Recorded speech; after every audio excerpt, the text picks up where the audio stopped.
नमस्कार, आदाब। मैं हूं राव अकरम और आप देख रहे हैं मेरा हिंदी यूट्यूब चैनल। साथियों, आप लोगों से गुजारिश है कि मेरे इस चैनल को आप लोग सब्सक्राइब करें और ज्यादा से ज्यादा शेयर करना ना भूलें। तो चलिए, मैं आज बात करूंगा ग्राम पनियाला चंदापुर के अंदर। साथियों, आप जानते हैं कि मेरे ग्राम पनियाला चंदापुर में एक लड़का जावेद नाम का पॉजिटिव पाया गया था और उसे लेकर गांव को पूरे को सील किया गया था और पूरे गांव के लोग एक तरीके से क्वारंटीन हो गए थे अपने अपने घरों के अंदर।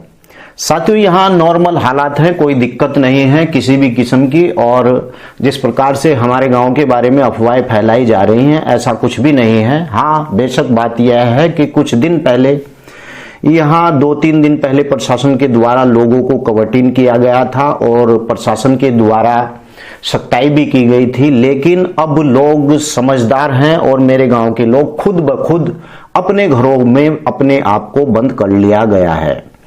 मैं जैसे कि टीवी चैनलों के माध्यम से देख रहा हूं कि जिस प्रकार से गांव के अंदर जितनी बड़ी बात बताई जा रही है, साथियों ये बात सही है कि मेरे गांव की आबादी लगभग 15-16 हजार के लगभग है। सभी लोग अपने आप ही सब लोग घरों के अंदर सुरक्षित हो गए हैं और ऐसी कोई समस्या यहां पर नहीं है। हालांकि शासन प्रशासन लगातार खबर रख रहा है और लगातार मदद भी कर रहा है, लेकिन इतनी घबराने वाली कोई ऐसी बात यहां पर नहीं है। कुछ लोग अफवाहें बना रहे हैं और कुछ लोग मीडिया के माध्यम से जिस प्रकार से हमारे गांव की यह खबर फैली है, तो हमारे गांव के रिश्तेदार या आसपास के लोग इस बात को लेकर चिंतित थे और कह रहे थे कि गांव के अंदर शायद महामारी का प्रकोप है। साथियों, ऐसा कुछ नहीं है। हमारा गांव अभी भी नॉर्मल है और हमारे गांव के व्यक्ति समझदार, वो सब लोग अपने घरों में हैं और ऐसा कुछ भी नहीं है कि यहाँ पर कोई महामारी का प्रकोप है। यह है कि जिन परिवारों से वह संक्रमित लड़का, उसका परिवार मिला था या फिर किसी दूध लेने गया था या दोस्त से मिला था, तो उन लोगों को सुरक्षित कर लिया गया था और उन लोगों को प्रशासन के द्वारा क्वारंटीन कर लिया गया था। तो आज मैं आप लोगों को बात करता हूं कि आप लोगों से जानकारी देना चाहता हूं कि मेरा गांव सुरक्षित है और घबराने की और चिंता करने की कोई आवश्यकता नहीं है। प्रशासन लगातार निगाहें बांधे हुए बैठा है और साथ में सभी प्रतिनिधि भी हमारे गांव के साथ में हैं और कोई ऐसी प्रॉब्लम नहीं है। मैं ये वीडियो इसलिए बनाई है ताकि सभी लोगों को पता चल जाए और सभी लोगों के यह वीडियो आप लोग शेयर करें मेरी इस वीडियो को। और मैं अब जानकारी आप लोगों को देना चाहता हूं कि कोरोना वायरस क्या है। WHO की रिपोर्ट, यानी WHO की मैं वेबसाइट पर जब कोरोना वायरस के बारे में पूरी जानकारी ली तो मुझे मालूम पड़ा कि कोरोना वायरस आखिर है क्या। तो मैं अब आपको बताने जा रहा हूं कि कोरोना वायरस हकीकत में क्या मर्ज है। तो चलिए साथियों, आपको बता देता हूं कि कोरोना वायरस आखिर है क्या।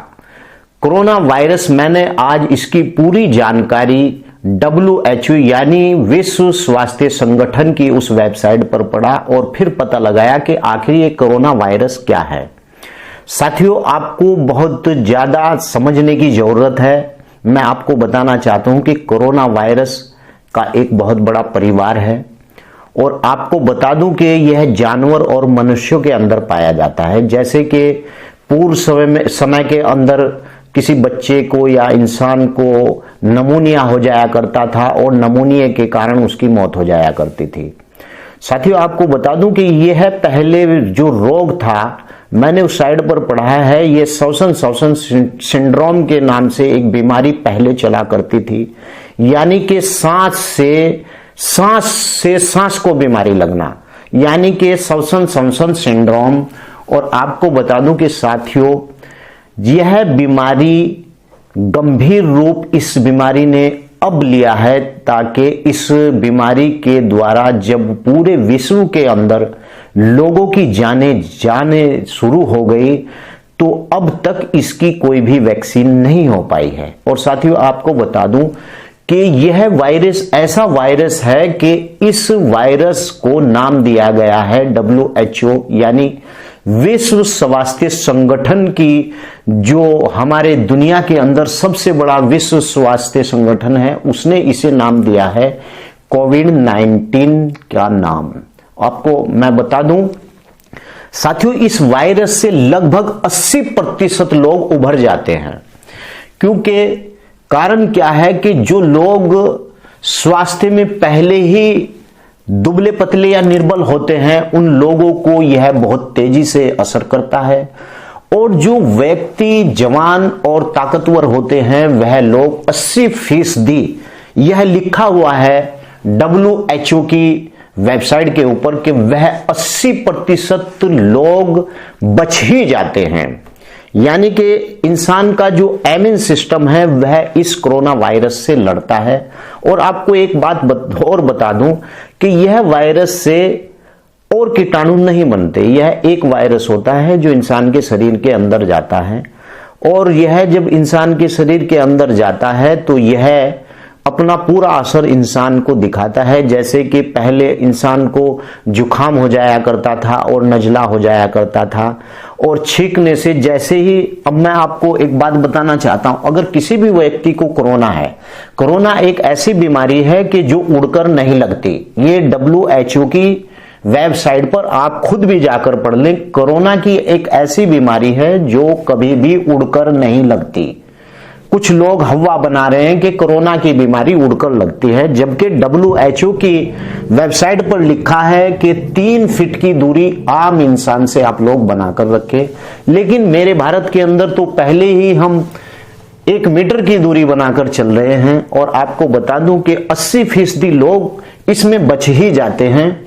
लेकिन हाँ, ये गंभीर इसलिए है क्योंकि इस बीमारी की अभी तक वैक्सीन नहीं हो पाई है, और यही कारण है कि इसकी वैक्सीन ना होने की वजह से दुनिया के अंदर अधिक लोगों की जानें जा रही हैं।